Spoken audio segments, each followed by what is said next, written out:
First, I would start out, like if you are a worship leader, worship pastor, I would really encourage you to invest in your Soundman.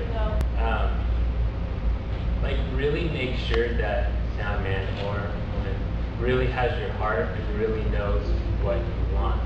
Because I think it really, honestly, it all will start there for you. Even if he or she is not the most knowledgeable like technician there is, if you really have the heart of your boss, like Brian and I, and even our whole team, we don't hang out a lot, but we are so connected on just another level just because we've spent time together and we really care about each other, and so I think that would be where I would start first.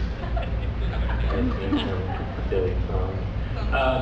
But to get back, like, okay, I forgot your question. Investing in sound. With the concept, you go like your sound system, or what's your sound system? Like, where do you start? There's a company, it's called AES, it's Audio Engineering Society. Say that again. It's Audio Engineering Society. It's basically a group of nerds who run sound. And it's true, and they offer classes and weekend schools. Brian's sending myself, and if he remembers, me and Adam are going for a week to New York this year in October. And it's where you get to learn the latest and greatest and everything, and they teach you how to make the best with what you have.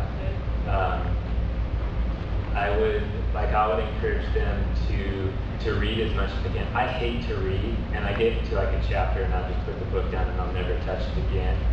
But I've made connections with guys. One of my really good friends is Joe Fick. He's a sound engineer for the Marriott. He does all the stuff for the Spirit West Coast. And Switchfoot Third Day, and I'll pick his brain until he can't talk to me anymore. Because I didn't go to school, I self-taught, but really learning your gear, finding like what compressors you have, what effects, and then reading, just going on the internet, typing in, DVX compressor, the model number, and it'll tell you exactly what that compressor is made for, what it should do, and then you just take that back on your Sunday service or Friday service and really use it for that purpose. And some of it I just make up. Like, I would never tell somebody to experiment during a worship set, because that's the most distracting thing in the world. But see if you can get a band to come in and practice through the week and just kind of mess around and see what works.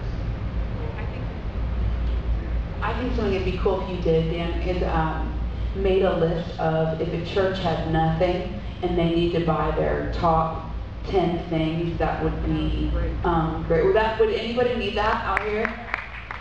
So maybe something, if you could do that, like equipment-wise, a list of equipment, we'll have him make that for you, a list of like, hey, pretend we're starting from ground zero here. What are the 10, 20 main things that you have to have on a small scale to be great? Because honestly, the sad thing is churches have no idea.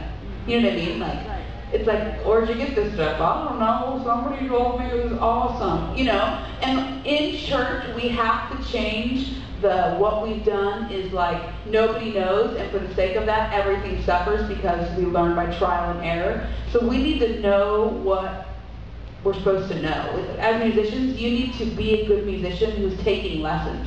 As a soundman, you need to be, even if you're an okay soundman, there's no excuse for, no matter where you come in your gift, to not get better and to not accept critique and knowledge and stuff. So, but I think that we'll have him make up that flyer and have it available in the back for whoever wants it, of the top 20 things equipment-wise for a sound system that would be beneficial.